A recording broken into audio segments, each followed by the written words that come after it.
Welcome to the Release Your Blocks podcast. I am your host, Victoria Bond. I am a spiritual empowerment coach. I help teach others to show up to their potency so they can fulfill their mission here on earth. I'm so glad you are here. And if you are interested in becoming a medium, if you're interested in becoming a life coach, or if you're interested in shifting your life from the 3D to live more in the 5D reality, then check me out, book a clarity call, and let's get chatting. Hey everybody, and welcome to today's episode of Release Your Blocks with Victoria Bond. And we have a special guest today, Gemma Sandwell. How are you today, Gemma? I'm great. Thank you so much for having me. I'm so excited to be here. I'm so excited because this conversation is going to be next level, and it is not one that I've had with anybody else up until this point on the podcast. So yay, it's going to be amazing. So guys, Gemma is she's actually a friend of mine. She's a fellow coach. We've worked together. So yeah, we've got a bit of a history, which is incredible. But she's also an intuitive coach and a mindfulness teacher. So Gemma uses psychology. She's done psychology, actually, a degree. And she also uses science, and she's also using the spirituality and her intuitive abilities, her superpowers. And she actually creates her coaching from that. And this is why this conversation is going to be so exciting, because you know, for the woo-woo people, sometimes we need to have a little bit of an understanding of the science and the psychology behind actually the human brain, because that is relevant in this life. And also for the scientific people who are dabbling with the woo-woo, but they're a little bit scared, they're a little bit, oh God, I don't want to go too woo-woo, like really getting an understanding of energy. So this is what your Shine Academy is all about, is about bringing the science, the spirituality, the energy, the mindset, all of these things together. Is that right? Yeah, it is. So it really is kind of the culmination of my I've been sort of like a 13-year journey with this stuff. So I spent early years in corporate, where I did a variety of roles and ended up being a trainer and a coach. So I kind of brought my psychology skills into that. I was even training coaches to coach at one point in time as well. So I've done all these things, and my background is very, very sciencey. And what happened is throughout, I was kind of ignoring the spiritual side actually. For a long, long time, because I was very much my masculine, very much in that space of, you know, everything has to be science, everything has to be data, everything has to be backed up. But there was kind of this voice, there was this nudge, and there was this kind of awakening process that happened to me. And within that process, I then began to start my spiritual journey, to learn Reiki. And that is, you know, I'm now learning mediumship with you, Victoria, which is just really exciting. So yeah, throughout that journey, I've then started to blend those two modalities and realize that actually it's not one or the other. It's not that you're purely spiritual and there's no science, or you're purely science and there's no spiritual. It's actually all one and the same. And when you look at the work of people like Dr. Joe Dispenza and all of the research in the quantum field, it's like, this is actually the same thing. So like, to give an example of this, I think like manifestation and law of attraction, is seen as something that's quite spiritual and woo. But when you look at the neuroscience behind it and the reticular activating system in the brain, our brain physically creates kind of a filter for our reality. And in particular, the subconscious brain, what we put into the RAS will come out of the RAS. When I say RAS, reticular activating system. So therefore, by knowing a bit of our neuroscience in our brain, it can actually help us to manifest. And this is really important, I think. And I think there's a lot of kind of spiritual community out there, kind of not realizing this, not realizing there is actually the science behind it, and it's all very much one of the same thing.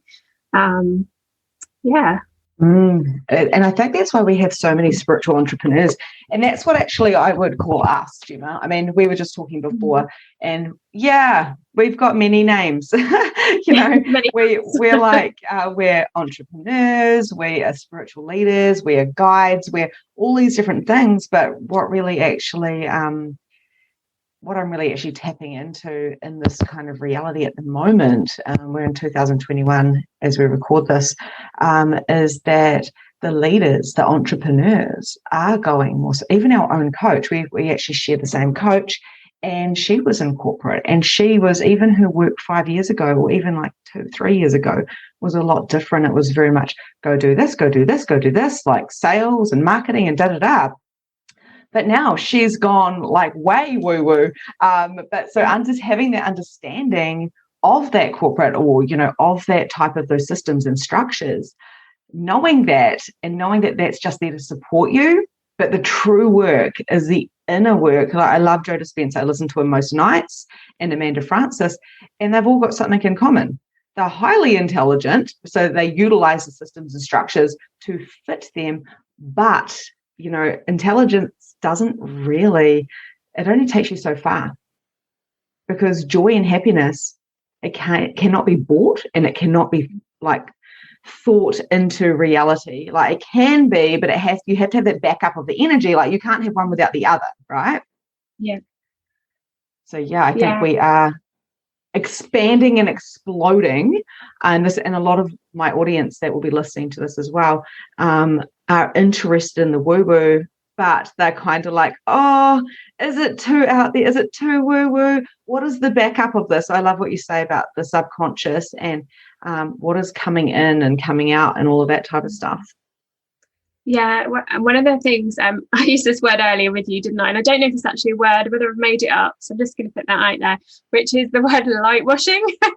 This is one of my kind of biggest passions at the moment, is thinking about shadow work. So there is, unfortunately, so much light washing happening in the spiritual community. And when I say light washing, what I mean by that is this whole, everything is love and light, fake, toxic positivity stuff. And as somebody who has actually, interestingly, when I was very much in my scientific side and, in my corporate past, I was accused of this. So when I studied positive psychology, so after I studied my degree in psychology, I went on and studied positive psychology because it was like really up and coming in the field at the time. And I think I was one of the first 5 people in the UK to study it. So in Australia and New Zealand, you guys are already doing it. Like, I think you guys were doing it in like 2012, 2013. This was 2014. There were only 5 of us in the UK. And it was such a new kind of scientific understanding around positive emotion and how important it was to tap into positive emotion, things like joy and happiness, because they help us on a neuroscientific level. And the really interesting thing about positive psychology is, all of the researchers say that it is about this scale of emotion. So this scale of positive to negative. So whilst we may want to leverage the ups, we don't forget the downs. And we also, we're not just using it when we're in a space of negative emotion and getting to a positive, but if we're already feeling great, like say we're at contentment, we might want to get to joy. So kind of using it for the other end of the spectrum as well. But when I started to do this work, and in particular when I brought it into corporate, it was such a shock, because I don't know about you guys in New Zealand, but the culture, the organizations, everything is, the medical model is so based around what's wrong and how we fix it, rather than looking at what's right. So it was a shock to the system. And I was kind of accused of this myself, like, oh, this is just that happy, clappy stuff that she talks about. And I was like, no, it's not. And the amount of times I'd bring out the neuroscience to show, all the incredible effects it was having on the brain. So it's really strange. Like I was kind of accused of this. But then when people began to see the science and why it was happening and getting it implemented, the changes in leadership, the changes in coaching, like it just had this huge ripple effect. But what I see happening is the opposite of that. So, I see this toxic positivity happening in the spiritual community, this light washing of like almost like the fake positivity. So it's not even using positive psychology. It's saying just plaster a smiley face over it, like those yellow like 90s. So, just plaster one of those smiley faces over it and everything will be okay, and pretend that you don't have all of these issues. And what happens when we go into that space, so I said about the law of attraction and manifestation earlier, what happens when we do that is we're only dealing with the conscious. So I'm consciously sticking that yellow smiley face on and walking around, going about my daily life, but I've not looked in what's actually going on a subconscious level. So it might be that at some point in my life, so I'm going to use anxiety as an example because this is where I've used it in real tangible ways with myself. So it could be really easy to kind of go, okay, I've got anxiety, so I'm just going to think positively and I'm going to get through that. I'm not going to I'm not going to associate myself with anxious, and I do. There is definitely something to that, and the label, there's definitely something to that around NLP, the label of anxiety. But what we're doing then is we're only looking at the conscious mind, and this is where things like cognitive behavioural therapy will only get us so far. Counselling is incredible, but it will only get us so far because we're not going under the iceberg, we're not getting under the surface. And this is where shadow work comes in, and this is what I believe to be the answer against this light washing, is that what was happening for me is, of course, in my conscious mind, I don't want to have anxiety. I'm wanting to, I was massively shy. I had huge social anxiety. And I wasn't comfortable, speaking in public. I actually ended up doing a TEDx. I don't know how I did that because, at the time I had huge amounts of anxiety. And so consciously I was saying I don't want anxiety. But actually what was happening to me is when I looked into my subconscious, there's always a fear and a desire. So for every state that we have, there's always a polarity. There's always a desire for us having that state. And we don't want to look at it a lot of the time. Why on earth would I want to have anxiety? So I'd ask myself that question. Okay, so why would I want to have anxiety? Well, actually, if I'm anxious, then I might get help. So people will come and help me. I can have therapy. I can eat as a chocolate, whatever it might be for you. There's always going to be a fear and a desire. So if we look into what's actually in the subconscious mind, then what we can do is we can release it because we brought it to our conscious awareness. So this is where this light washing is coming in, because we're not then looking at the subconscious mind. So I've just realized talking about this, I think this is where I think the shadow work then becomes the bridge. So, and interestingly, in the Shine Academy, it's about halfway through the program where we kind of bridge it and we say, okay, so, neuroscience, habits, positive psychology, mindfulness, let's look at your fears and desires, what's going on in your subconscious mind, what things might we need to release, what energy may we need to clear and release to then move forward. I kind of see it as the bridge between the two. I think I've just like, as I'm articulating this, I think it is that bridge between the two of how do we overcome the light washing? How do we blend that science and spirituality? Actually, it's the shadow work, because if we're not facing into the subconscious, we're simply manifesting more of that thing into our lives. So, I strongly believe we can't manifest unless we're looking into that subconscious belief pattern as well. Otherwise, we're just simply going to be going into a leap with what's in our subconscious. Does that make sense? I feel like I've just gone on a huge No, that's thing. awesome. It makes perfect sense, and it's very clear. It's very clear that I see it with my clients all the time. They're looping, and what happens is if we don't have a problem, if we're happy, if we're making a whole lot of money, right? So I made a huge amount of money this month, actually, still this month. And the interesting thing is I've just up leveled. So I go, oh, wow, okay, that's a cool amount of money, but I'm not even focused on that. So the reason why I made that money, I believe, is because the month before I went deep into my subconscious and I shifted. I went into my shadow, just like you're saying. And this is how I leap every month, because what happened was I had like a 10K day or a 20K day or something that was, not my reality this time last year. And what happened was my husband comes home and I just start fighting with him, and we're fighting, and we don't even fight. Like, we're just so different. We just don't even fight. And we're like, why are we fighting? We've got a new home, healthy children, a cranking business that is getting better and better and better. And we're just at the beginning of this business, it feels. It's like, really only kind of a year old, or a year and a half, 2 years old, really. And we're kind of looking at each other going, okay, so why are we self-sabotaging? And the fact is, this energy loop hadn't been closed up, because there was still somewhere that both of us didn't believe that we could have joy, happiness, healthy, wealthy. Like, we didn't believe we could have it all. And then as soon as we recognize that and realize that actually this is actually an unconscious behavior that we're doing, and I kind of felt like it came from childhood, because I'm sure, as you would agree, most things do, because we're conditioned. And what happened was, I was like, I said to my husband, have our parents ever experienced money, being healthy and like being abundant and being joyful all at the same time?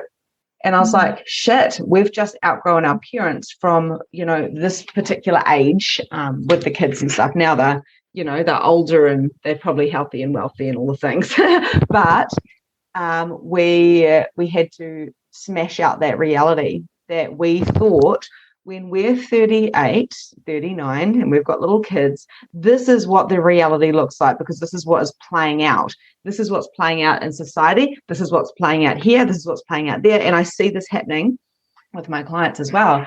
How many times you're down at the school, school pickup, or you're talking to a mum and they go, oh, kids these days, they're so spoiled. These kids these days, we didn't have this, and you're so lucky. And they're putting this pressure onto their children and conditioning them. And we had the same.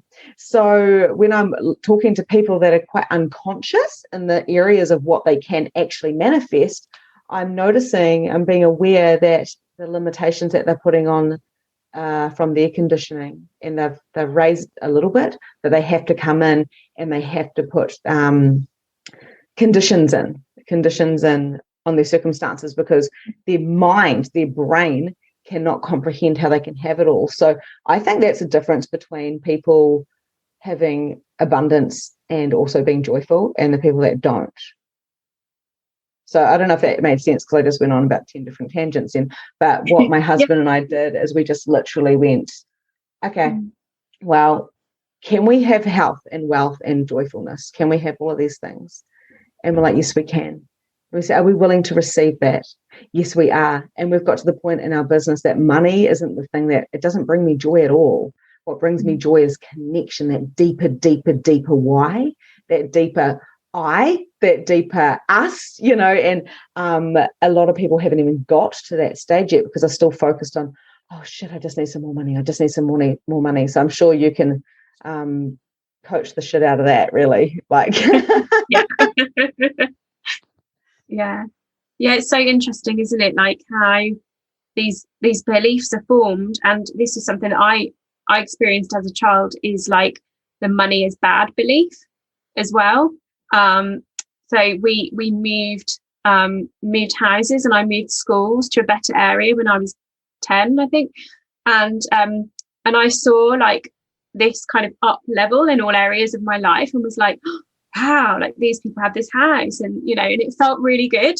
And then suddenly I saw my parents' reactions, which were things like, oh, they're a bit flashy, and then I started to like have all these conditioned beliefs that money was bad.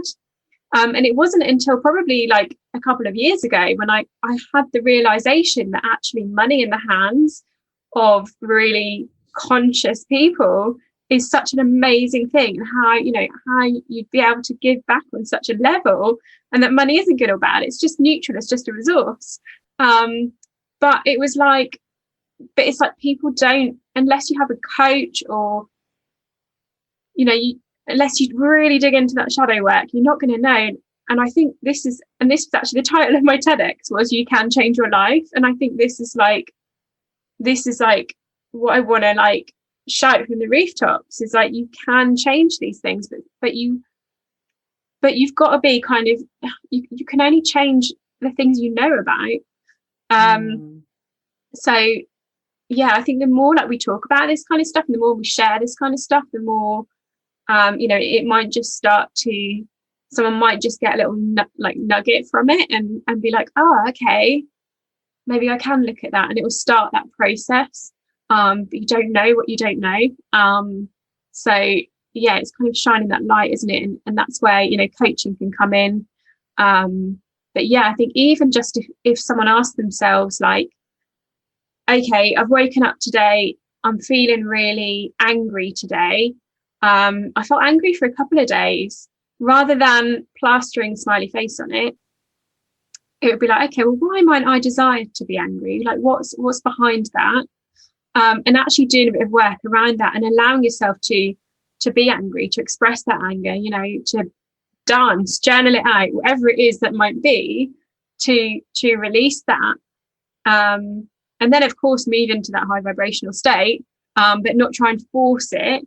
And also not lean into why that might be there as well. So I think, and it's just so exciting. Like I find it like really, I'm probably a little bit sad, but like when I have something that comes up that I need to do shadow work on, I'm like, yes, come on, let me get stuck in. Let's journal the shit out of this.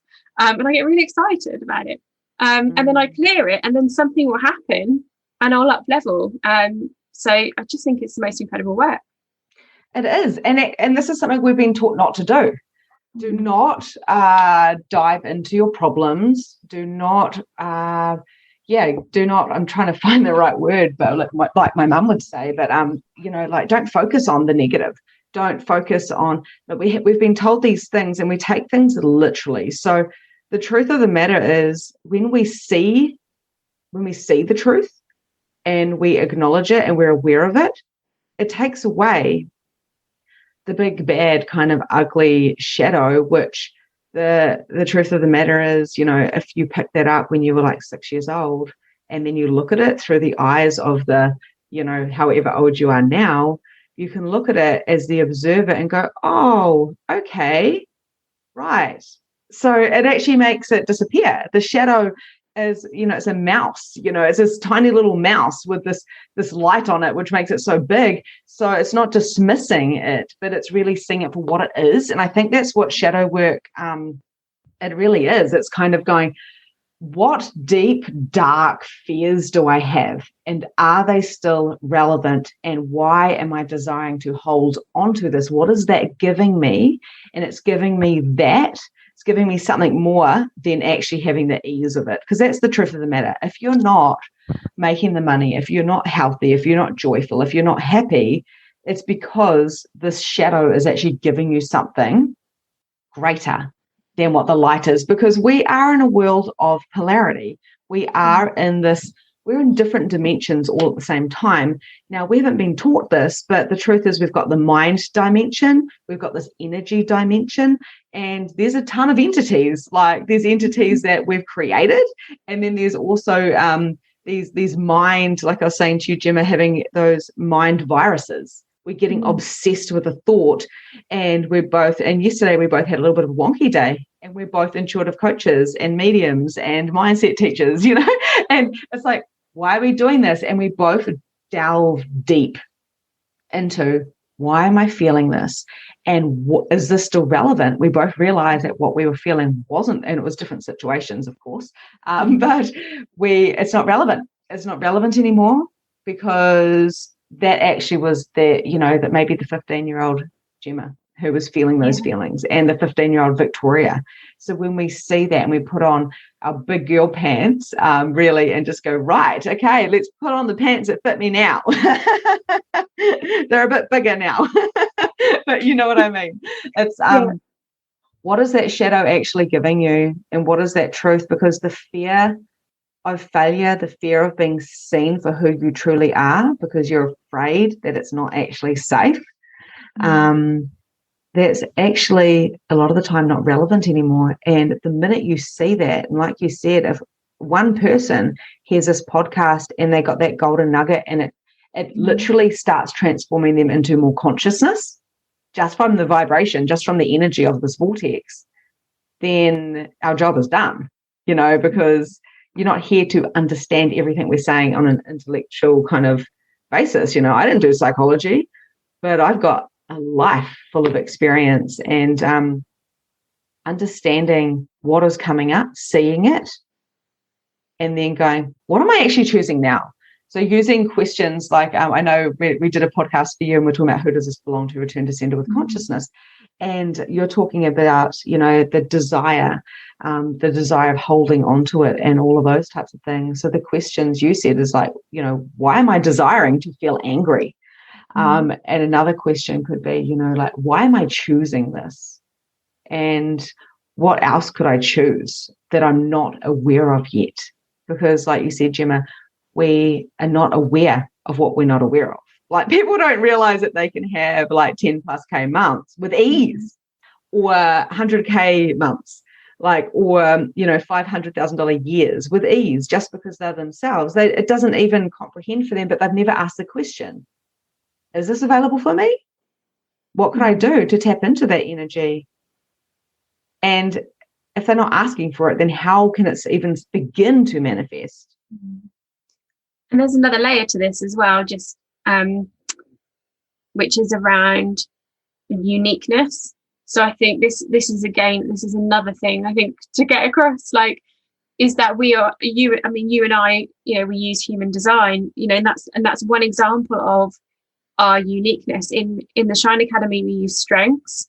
And this also plays into that polarities piece as well, because a lot of us believe, especially those of us doing intuitive spiritual work, a lot of us kind of believe that we aren't good enough, that we're oversensitive, that I think a lot of us who've been on any kind of spiritual journey and are intuitive have had a moment in our lives where those gifts at the time don't seem like gifts, they seem like unwanted gifts.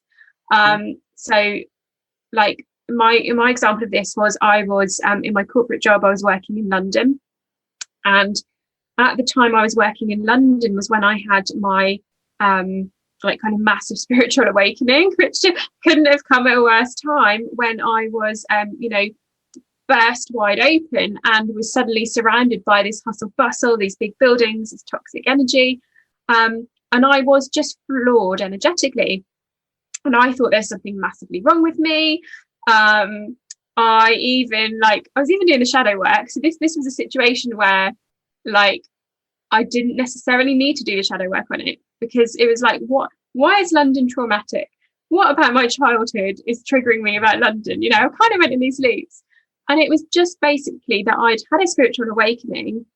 I'd been on this journey of learning mindfulness as well, which was building my awareness, which was kind of sensibly, that's a new word, which is opening up on my senses to everything. I was becoming more intuitive. And it was damn, London, people, buildings, toxic energy.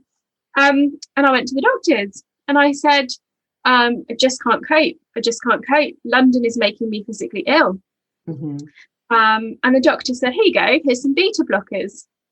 And I remember the moment of getting in my car with this prescription in my hand. So the doctor said to me, take these, they'll dull your sensations. And this is the reason why the Shine Academy is called the Shine Academy, right? Because it was like, take these, they'll dull it down, and then you can just get on with life in London. And I remember that moment, I sat in the car, I looked at the prescription and I went, nah, and I ripped it up. Now, I'm not saying there isn't a place for medication. There absolutely is. But what I began to learn, and with the right spiritual teachers and coaches, is I began to learn that was a gift, and that I was highly sensitive, that I was intuitive, that I am an introvert, and that's okay.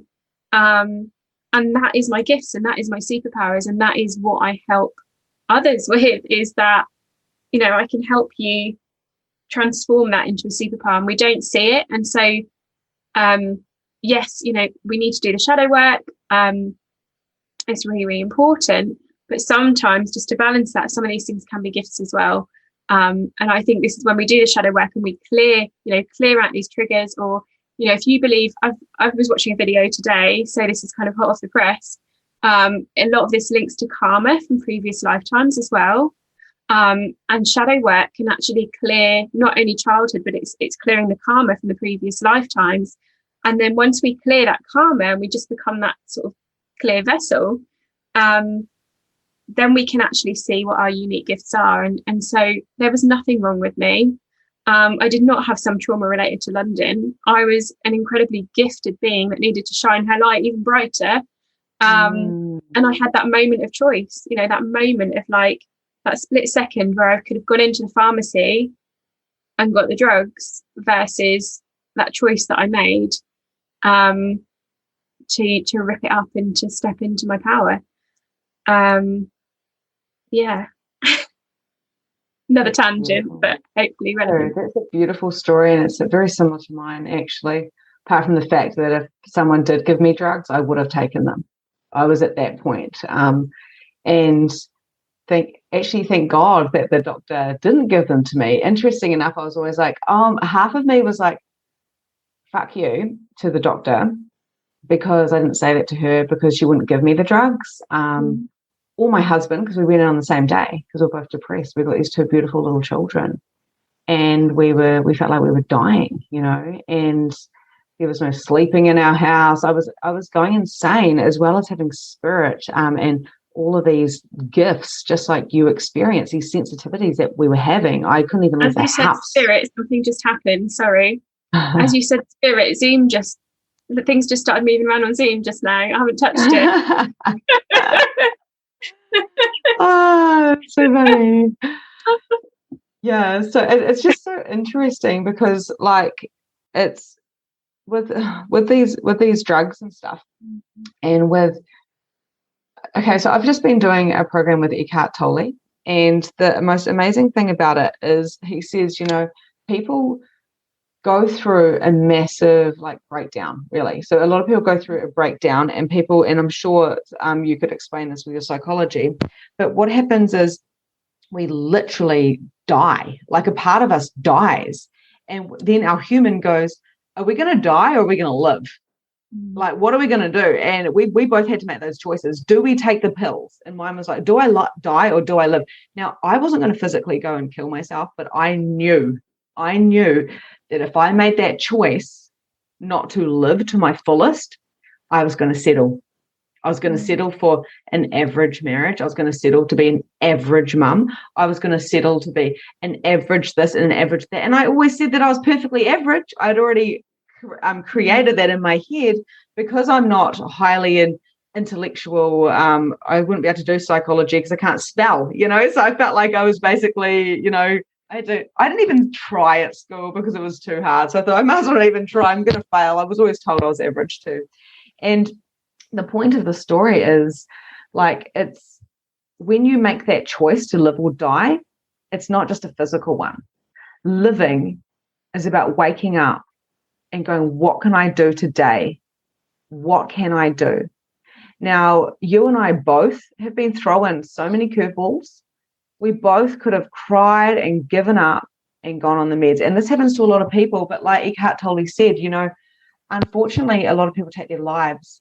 And if they didn't take their life, they were on that point of awakening. Awakening is not light washing. Awakening is not putting it under the carpet. I know that. I was brought up with putting problems under the carpet. I understand what that is. And I chose not to choose that anymore. So that day when that doctor didn't give us the medication, both of us, that day where Luke and I had to decide to live or die, and I used to say to him, I want to die, I want to jump, and he'd be like, you are such a psycho. You're so psycho.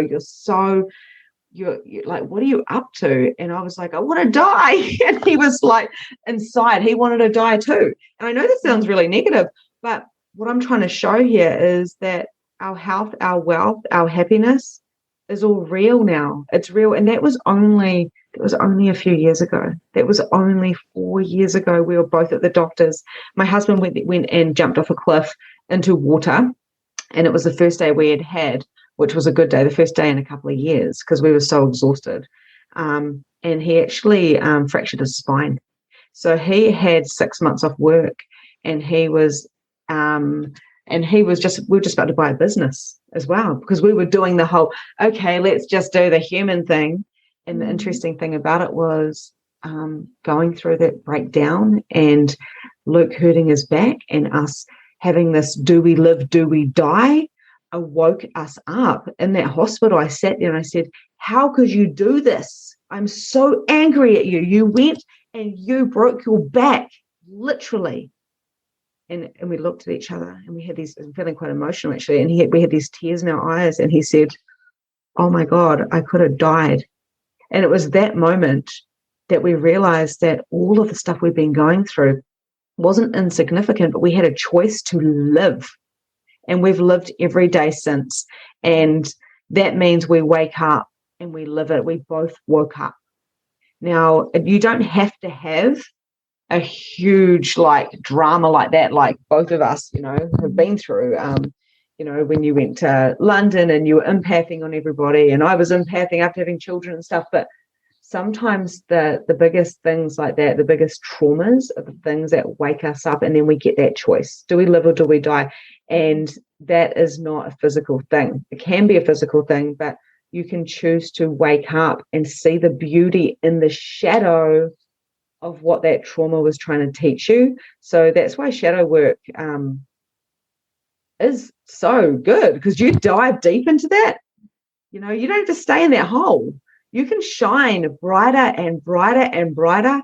And like our coach says to us, Gemma, she's always like, unapologetically shine brighter and brighter and brighter and brighter.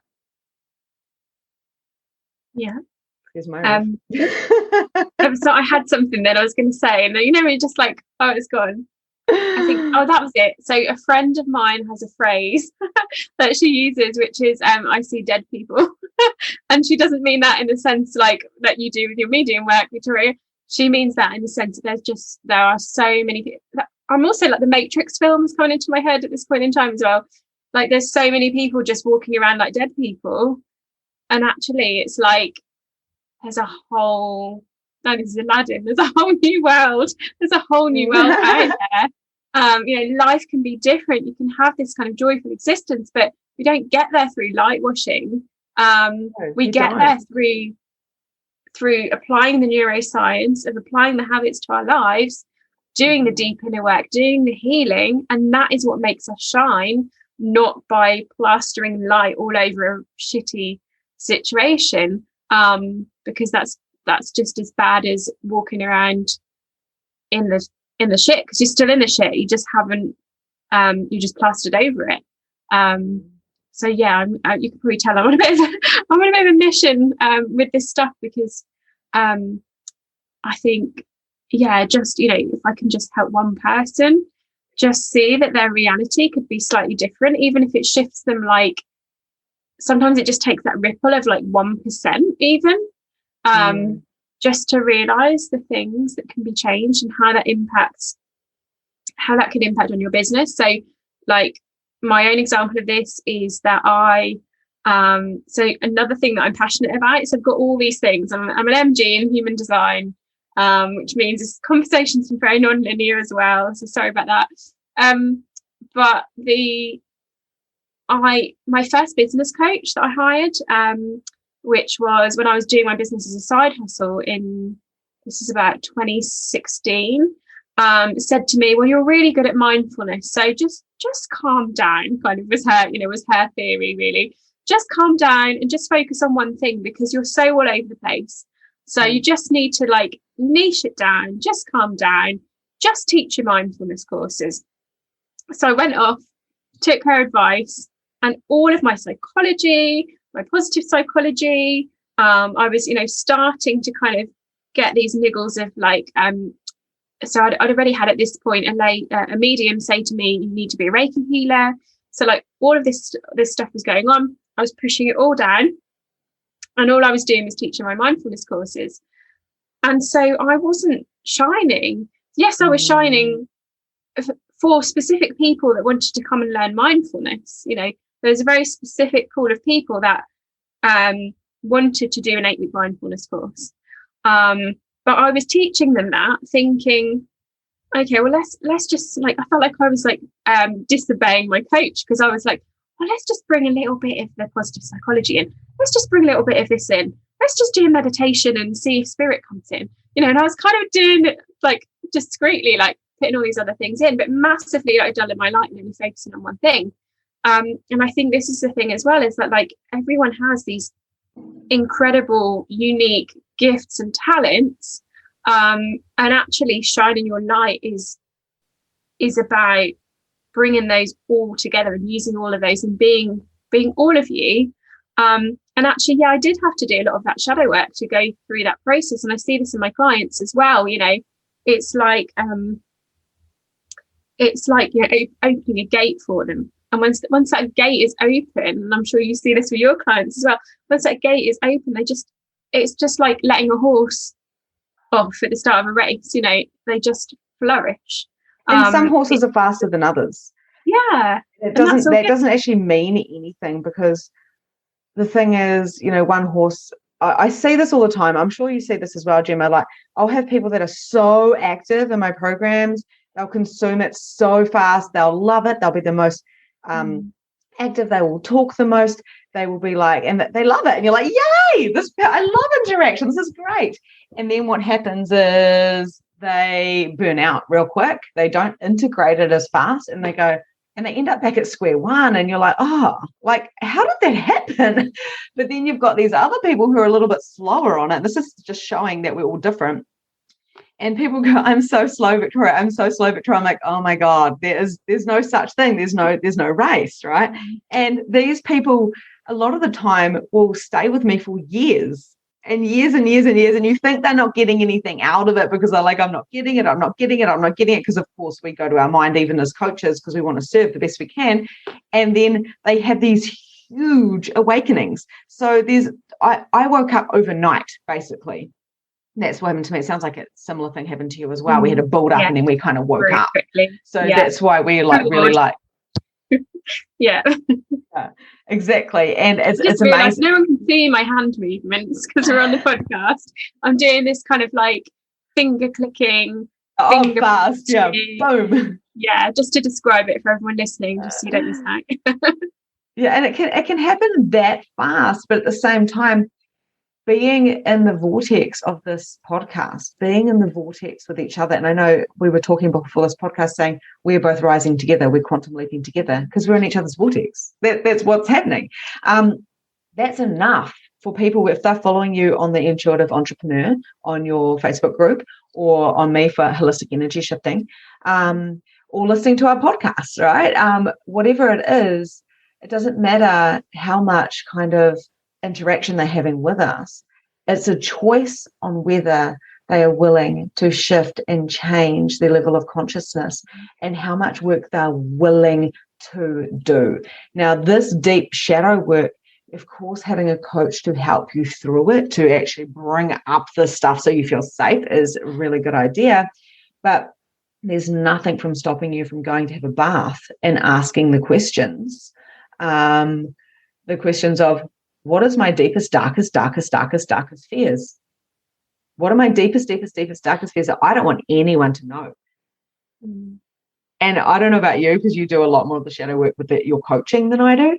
But when I was looking at that and I was doing a little bit of that work myself, I was like, oh, that's really uncomfortable. Like, what if everyone finds out, that I'm just me? Like, because people put you on a pedestal, and we put people on a pedestal, and it depends on your human design, of course, on how you react to people and whatever. But at the end of the day, we're just all these beings having this experience in this human body, and we have total choice. We can choose to wake up, we can choose to die, and there is a whole lot of dead people walking around, and that is exactly what what started to inspire me to interview people for Mum's Time to Shine, which was a few years ago, was I woke up and I was like, whoa! And I woke up like nothing I'd ever seen. And I was like, oh, I've got to help the entire world. I'm awake. I'd never been awake like that before. And I wanted to help all these mums that I could see that were totally not choosing to live. I'm going to put my children first. I'm busy being busy. I've got a side hustle. I do Tupperware as well as working a job and trying to be a good friend. And the kids are freaking me out. And I'm seeing all these people distracted from their truth. And that's what really got me passionate. And now I work with coaches and practitioners and people wanting to do mediumship and whatnot. But you have a choice. Do you want to be awake or do you want to be asleep? And I'm sure you after doing psychology would be able to tell us that, of course, we're not always awake. Like, yeah. And it's another thing where I was about to say it and then I've lost it. My train of thought. What was it? What was it about? About walking around, not awake. I completely lost train of thought. What was it? No, it's gone. I'm sure it'll come back. I'm sure it will come. It's the beauty of the mind. Yeah, it is that. I know what it was. So this is another thing. This is something I see an awful lot with clients as well. And I think you and I have probably been there as well, which is that when you wake up and then you see, and then you want to go into fix mode. So yes. This is another thing is like, I was highly sensitive. I was an introvert, and the amount of people that say to me, how did you do a TEDx? Like, you're saying you're an introvert, you're saying you're a highly sensitive person, you're saying you're an empath. How did you deal with that situation of being on stage in front of thousands of people, having to remember a talk word for word, timer counting down in front of you. I wasn't on until 4 p.m. that day, so I had to go through the stress of like the anticipation of like the whole thing. And if I'd have done that a year or maybe even 6 months previous, I probably would have had a breakdown. I've always had this, I did, but I've always had this kind of like... I'm not going to lie, I did. Yeah, I did, like earlier. But, I've always had this kind of desire. And I think this is kind of the magic is that I know things can be different. So I remember being a child and watching, this is the second Disney reference of the podcast, just realised, watching Beauty and the Beast, when she would run up the fields in France and she would say, there must be more to this life. And I used to look at her and I used to go, yeah, there must be more out there. There's a whole world out there. And that was enough to kind of drive me to that point of TEDx.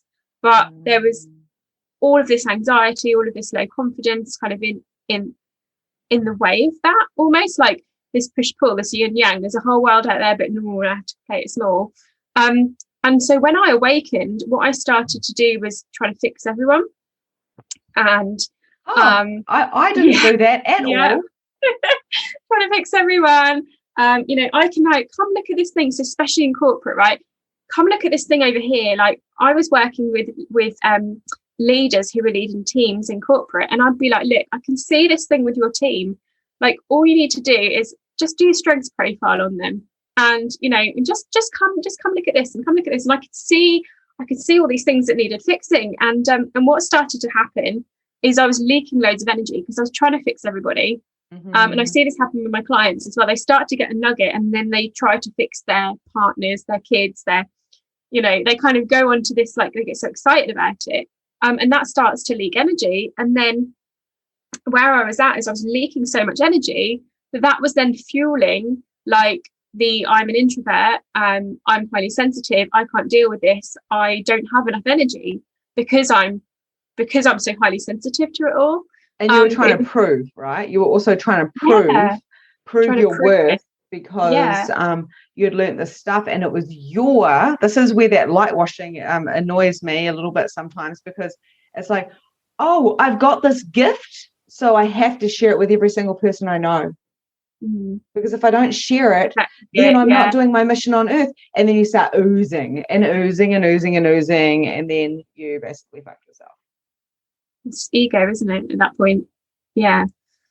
So yeah, when I remember when I first did my human design, and so I was a manifesting generator, and I had my reading, and she said to me, "You are such a big energy, and you can manifest." And I was like, "What? No, I'm not a big energy." And I remember saying to our coach, "How can I, like, I'm an introvert. Are you, like, how does that work?"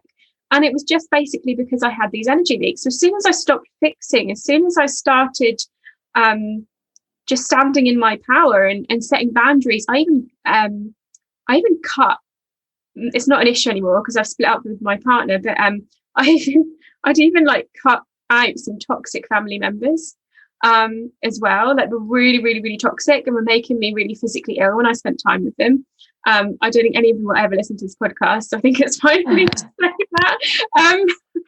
But yeah, you know, it was like stuff like that, setting boundaries, and I closed all these energy leaks, and then it was like, whoa, okay.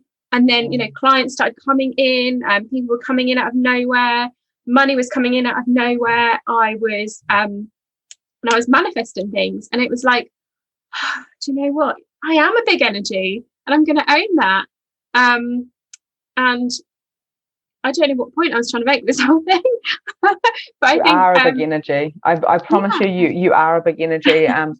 And I can only kind of align and work with people that are authentic in their energy, because I'm a projector in the human design. I thought I was a mani-gen, but I'm a projector, and that's why I do hit exhaustion if I'm not watching myself, because I'm a classic projector. So I do have limited energy, but I'm so fucking psychic, and I'm very aware of other people's energy, like to the point where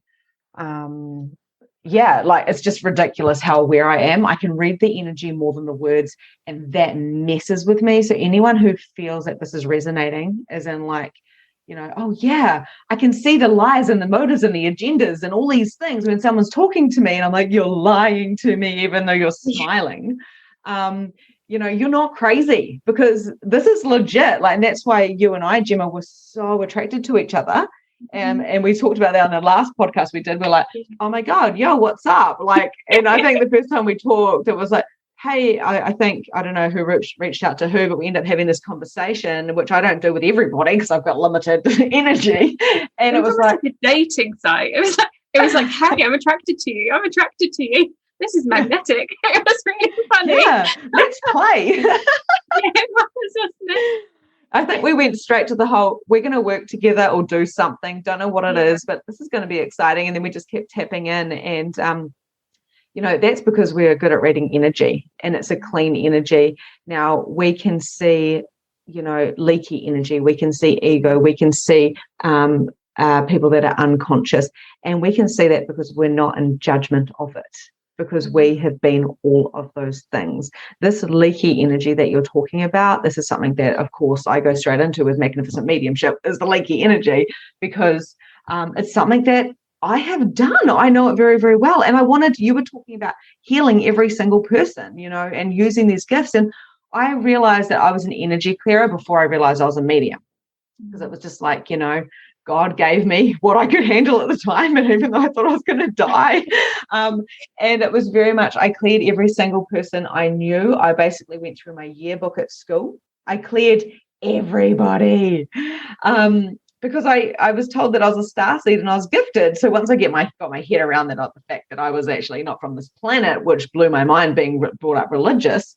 I had to change everything that I'd ever believed and dropped it all and started again. I tried to clear all these people, and that was taking me away from my children and from my husband and from myself, because I was externally trying to gift my gifts to the world. And for what people go, thanks, Vic, thanks, Vic, thanks, Vic. But I'm sitting there for 2 hours doing all of this free work and this light washing thing, coming back to that. You know, it's this money code thing. Because I have a gift, I have to do this. Yeah. No, you don't. Just because this is what you're saying about your clients, you know, they go home and they try to fix hubby and the kids and all these things with one of the tools you've given them. And I see that with my relationship blocks clients as well. And they'll go ahead and they'll be like, you need to do this, or they learn about human code of behavior. You need to do this, you're doing this, you're doing this. And I go, but you can't change that person, because you're judging them. And who are you to judge them judging others? Or who are you to judge them judging you? When you decided to cut those toxic people out of your life, it's not because you were judging them, it's because you were not available for their energy. Now that's totally different than trying to change them. So for anyone who's listening to this, if you're still keeping up with this conversation, I would say, whatever you get from this, do the inner work on you. Allow others around you to allow them to, grow within the vortex. Because the thing is, Gemma, unfortunately or fortunately, your marriage didn't work. And this is what happens when you're choosing yourself. You could have chosen to make it work for him and to coach the shit out of him and to pinpoint where he could change and shift and stuff like that. And I'm sure you still have a deep love. It's not about trying to fix somebody. Marriages don't necessarily work, or friendships don't necessarily work, or clients don't necessarily work because of the soul agreement that we have. And also, we're not here to fix anybody. They can rise with us, but that is their choice. Just as it was yours to live or die and to take those meds to rip that up, I had the same choice. Now, when I committed, I don't know about you, Gemma, but I'm pretty sure you'll agree with this. When I chose to live, that meant I was willing to lose everything. Now, I probably draw the line at my kids. I probably would give up myself for my kids. That's my human brain. Like, sorry, I understand that they're beings and I understand the whole way it works, but I wouldn't leave my children on this human plane, on this physical plane. I wouldn't do that. But I would certainly be willing to lose everything, all the content of my life for my truth. I did. I lost my home. I bought 6 years ago, bought a dream cottage in the English countryside. It was their forever home. We had renovated it. It had a huge garden, which I was completely in love with, and I meditated in every morning.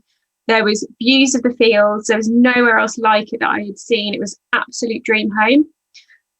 Then I had my spiritual awakening, and as part of that, I was in corporate. I was running my business on the side, and the message from Spirit is that I needed to leave corporate because, I was so confined by that work, and it was super, super scary. And Spirit was like, "You need to make the leap. You need to make the leap. You're not listening. You're not listening." And that's why I was floored, because I was not listening.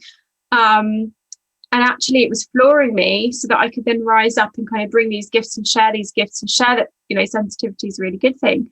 But unfortunately, that meant that to leap fully into my business. So knowing what I know now, and this is still not clear in my mind, but knowing what I know now, I think I potentially could have stayed there and made the leap anyway.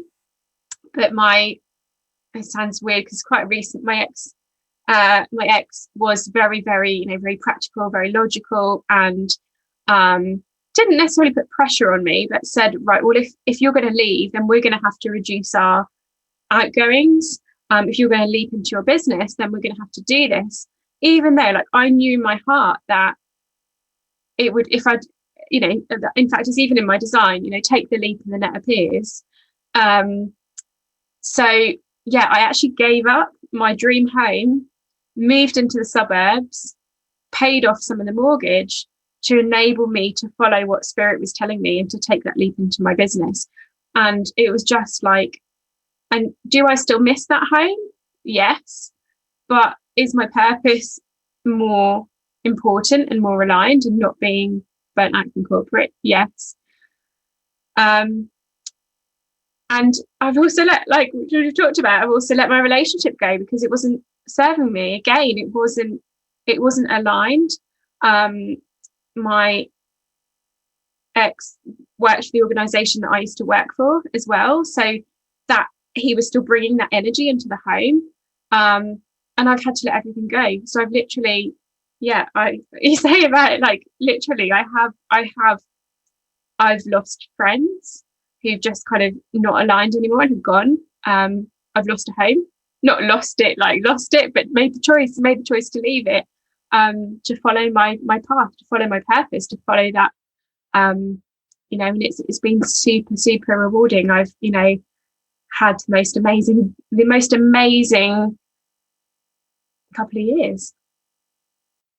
So I don't know what point I was trying to make with that, but no, I think someone needs to hear this though. Someone needs to hear this, because I don't know about you, Gemma, but I was definitely brought up in a household where there was many sacrifices. There was not a choice of whether we leave or we stay, because a marriage is under the eyes of God in the church, and divorce was just not, it just was not a thing. And I held on to those beliefs until I was probably about, I think I kind of started waking up about 30. That's when shit really started hitting the fan. And I started thinking, oh my God, I'm holding shame and toxic stuff and being a projector and being very open. I had this awareness, because my solar plexus is open, that I've been holding my mum's energy and coaching her since I was a baby. Like I had dinner with her the other night. I love my mum. She's amazing. But she cannot emotionally support me in any way, shape or form. She doesn't know how. So it's not actually her fault, but I'm very good at emotionally supporting, because I've had a whole lot of practice since I was a baby. And on an energetic and a physical basis, really. And, but we have to look at our perspectives or our perceptions of what is reality and whose reality we're really living. Because when I look at you and, you've lost your dream home, your husband, so you're a divorcee, or not quite, but, and you've lost friends and family members, all these different things, like on one plane that looks like, oh, that didn't work, you poor thing. People buy into that reality. I've never once, and I was kind of with you when that stuff was going on. Like I was there, and I never once said poor you. I never once thought it, and I never once said it, because I'm like, I'm here for you. You're growing, and well done for choosing you. And I said that also to one of my clients who went through my relationship blocks and then my mediumship program, and she realized that she wasn't, her and her partner, it was just quite toxic. So she has like 4 kids. And it just was not working. She ended up homeless. She's a Manny Gen as well. And she messaged me on Christmas Eve, and she said, I'm in my car and I've got nowhere to stay tonight. My 3-year-old or 4-year-old is with her dad, and I'm going to sleep in my car. And I'm like, okay, well, can I do anything about this? She's my client. What are the boundaries here? And I went, I'll get you somewhere to stay for the night. So I got her a sleep out to go stay in. And then she came over for breakfast because she hadn't eaten. Now, did I ever feel sorry for her? No. She was homeless, and I didn't feel sorry for her. In fact, when we were having a group call, I turned around to everyone whose faces were like, oh, and I said, can we not feel sorry for her, please? Because I thought, don't insult her. Don't insult her. Yeah, she's homeless. Yeah. That's amazing. She's choosing this. And, now the posts I'm seeing with her online, she got a home. She had to go into emergency care. Like all these things don't make sense in this reality, but holy moly, I was just like, and every now and then she'd message me and freak out. And there was a bit of victim mode mentality in there, because she was blaming. And when we did have a one-to-one, I said to her, no more victim. No more of this blaming. You're choosing this. I don't care. He could be the biggest arsehole in the world. It's going straight through my ears. What are you choosing? What do you want? How much money do you want to bring in? Because you've got everything available to you right now. You chose all of this, and you can do absolutely incredible things. And she nearly quit because she was like, am I going to be able to pay Victoria? She's still paying me big money, and she's homeless and she's not eating. And I was just like, oh God, like, what am I going to do here? And then I realized it's not my responsibility. My responsibility is to stick to the deal and deliver. And that is, I'm available for you if you require it as your coach to support you. And the best way I can support you is to let you know that you've got this. You've got this. Everything's going to be fine. And now she's got these pictures on social media of all of her courses that she's done. She's smiling. She's going, watch this space. And she's going to explode. I never once felt sorry for her. I never once felt sorry for you. I never want to feel sorry for people that are choosing a different reality, because if I was to feel sorry for people, and I'm sure you're the same with this, and people who are listening, I want them to understand why not to feel sorry for people. This is a projector in me as well, is because all you're doing is fueling their victimization.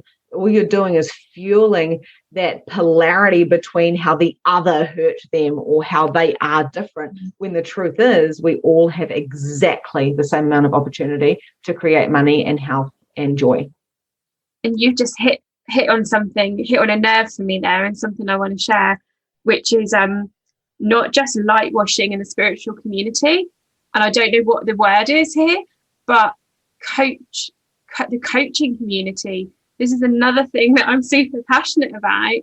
And I'm not just saying this like because there is a bit of a kind of I'm an ICF coach, and there is a little bit of within this community if I'm an ICF coach or not. And I'm not talking about that, but coaching as a means of empowerment, and coaching as in, and you're great at this, really asking the questions and getting your clients to dig deep and have their own thought process and being empowered. There's a lot of, and I need to it's not light washing, it's maybe it's like that victim washing, I don't know. There's so many coaches out there calling themselves coaches, when they're not coaching, they're mentoring or they're telling, and actually that's doing so much damage, because people are not then feeling empowered to make their own decisions, to have their own thought processes. And like you said to me, like, you're choosing you, and that's so important. And we all need to be as coaches doing that more, lifting each other up, empowering each other, empowering your clients, not saying, don't worry, I'll take that away and fix that for you. That empowering is what shifts and changes us, changes the world, and changes those around us as well. Because, and we picked up on this earlier, the more that we, and I know Eckhart talks about this as well, the more that we be the change, the more those around us change. And we know, so bringing back to the science, we know this through the quantum field, because we're sending out a different frequency from our bodies when we change. So that's shifting the field. It's then shifting our mum, our dad, our sister, our grandparents, it's about that empowerment. And I don't know what point I'm trying to make with that, but it just prompted that thought as well around, let's empower people, let's help them have their own thought processes rather than telling them or fixing them. Exactly. And that's where, I've noticed a big change in my coaching as well. I used to tell people, I'd be like, I need to tell them everything. Even a year ago, I need to tell you everything I've learned, because I know how you can change. And what I noticed was I'd be telling everybody things, doing massive big trainings with slideshows, all the things. And because that's what I love learning. I learned from my coach, Donna Lisa, like that. I was like, oh my God, this is so good. I was just wanting to consume information. Yeah. She also does coaching properly, where she's actually not just teaching, she's coaching too. But I wanted to go and just bombard everybody with information, and everyone got chunked out. And I'd say, is there any questions? And everyone would just look at me like they were just done. So I've changed my coaching where even in my mediumship, I'm like, what are you seeing right now? What are you feeling right now? What is going on right now? And I'm talking to the brain, I'm talking to the being. And with my clients, anyone who comes to me and they want me to give them results, then they're still functioning from a codependent, fix me, external thing, where coaches are, and this is what I love about coaches, this is what I love about our coach, our very high level, high investment coach, is that she will very rarely tell us what to do, if ever. She will always say, what do you know? Now that is a really good coach. And one day I hope I'm that good enough where I can actually just ask a question. For now, I'm like, can I share with you my experience? And I'm a projector, so I am meant to share. I've got to actually say that. But it's just so interesting, because a good coach is there to help you come up to your own conclusions and have awareness. Now, people go, oh, this coaching thing. And there are people that are not really wanting or choosing to do the work, because the coaches ask you the hard questions. the funny thing of the paradox with that is they're the most basic questions. What do you know? What is coming up for you? And what are you choosing? I mean, and can I just say, I have seen this in action, and you are an amazing coach. So do not do yourself disservice, because I've been, I've felt it. I've seen it with my own eyes. So just gonna call you out. Oh, thank you. So the basic, simple questions, and I just want anyone mums that are listening to this, because I know I've got a lot of mums in my audience. This is the same thing that you want to do with your children. And I talk about conscious parenting a little bit, and that's what I do with my kids. I don't tell them when to go to bed. I don't tell them that they have to eat their dinner. I tell them that, well, the deal and deliver is if you don't eat your dinner, then you can't have pudding, because it's just, sorry, but you're obviously hungry. That's just kind of, I don't let them take the piss kind of type of thing. But it's kind of like, are you tired? Do you need to go to bed now? If they're starting to get really, really tired. And I'll be like, do you remember what happens if you stay up too late? And I just, that's how I parent. I have never, and this is what part of my breakdown, I could never parent like a normal person, because I knew that my children weren't meant to go to bed at 7. My kids are running around till 8:30, and then now they're putting themselves to bed. They're 6 and they're 8. And I never say, eat your peas, eat your peas, eat your peas, because I'm sorry, but peas don't really work for me, so they may not work for the kids, because of our actual gut. Probably our really body. intuitive, weren't they, as well? Mm-hmm. And that's so important to, as somebody, and we haven't even talked about this today, and we won't go down that road. If anyone wants to know, I do talk about this in other ways, but I actually saved my family's life when I was 8 years old, and through my psychic gifts, and pushed all that down. And if somebody had said to me, how do peas make you feel? If somebody had nurtured those intuitive gifts for me, then this would be a whole different story. So love that. I think that's so important. Broccoli. I'm sorry, exactly. And food like broccoli and stuff, a lot of people don't realize that broccoli and green food, anything that grows above the surface, is full of oxalates, which is basically little shards of kind of like diamonds, like glass, to keep predators from not eating too much. So here we are making our kids eat all these green foods. Now, don't quote me. This is just my personal opinion. There's some science there, but I'm definitely not a nutritionist or anything. But when we're forcing people to eat particular things and act and go to bed at a particular time, my children are both nanny-gens.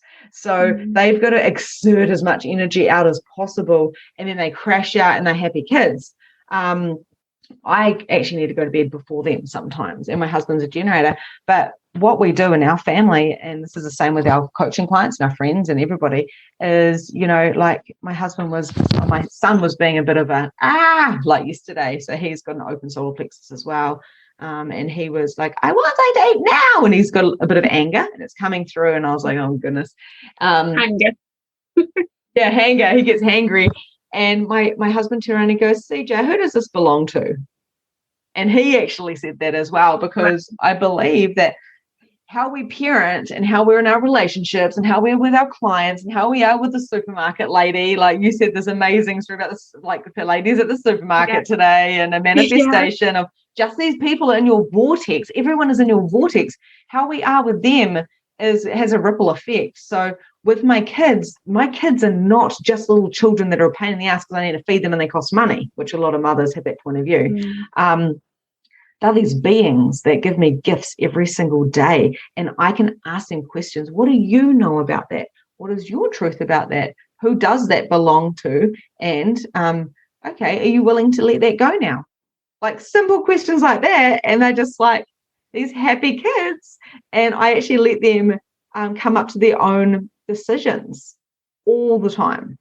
So that is what a good coach is, and a good mother, and a good friend, and all of those things, is someone not energy leaking your stuff all over the place and trying to prove that you're a good mum or partner or whatever, because that there is actually not being authentic. Being authentic is going, what is actually true for me?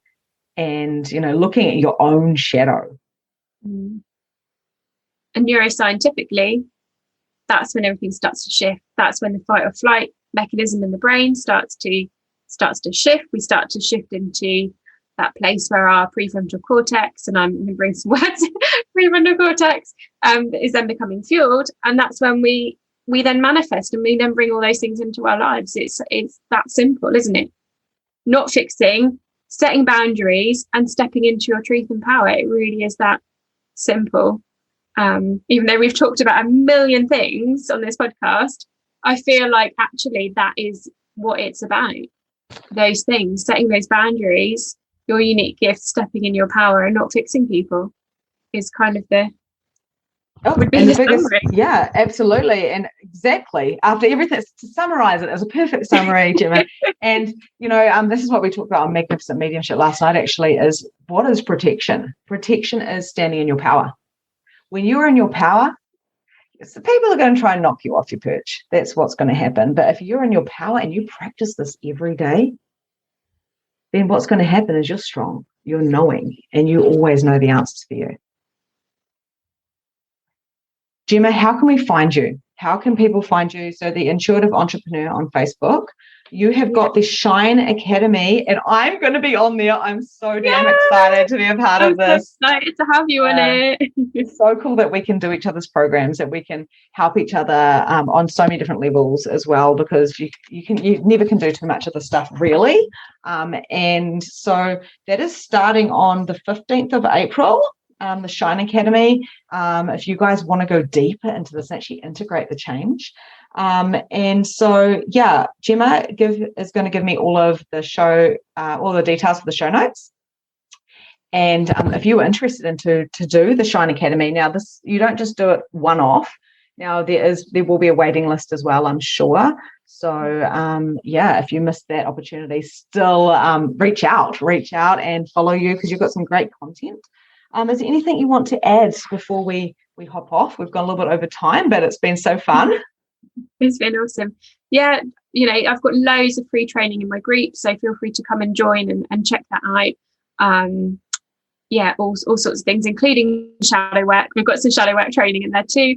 Any questions at all, you can reach me through the group. You can reach me through social media. I'll send Victoria my details on my website. And if anyone has any questions, just give me a shout. But come in, join the group, and it's been great. It's been great to speak to you all. It's been great to. I don't even know really where this time has gone. We talked about so many things. So thank you so much for having me. The danger when Gemma and I get together. This is probably why we're on each different sides of the world. Thank you so much, Gemma. It has been a real honour. You are, cranking. I love it. And we will see you soon. Thank you. Thanks. Bye. Bye. And that's a wrap for today. Thank you so much for joining the Release Your Blocks podcast. If you enjoyed this episode, I would love to hear from you. So please leave a review and tell me what your favorite takeaway from today was. There is so much more from where this came from. You can also find me at Holistic Energy Shifting on Facebook, where you can find more content, more coaching, and more guidance. Have a grand and glorious day, and I'll see you next time.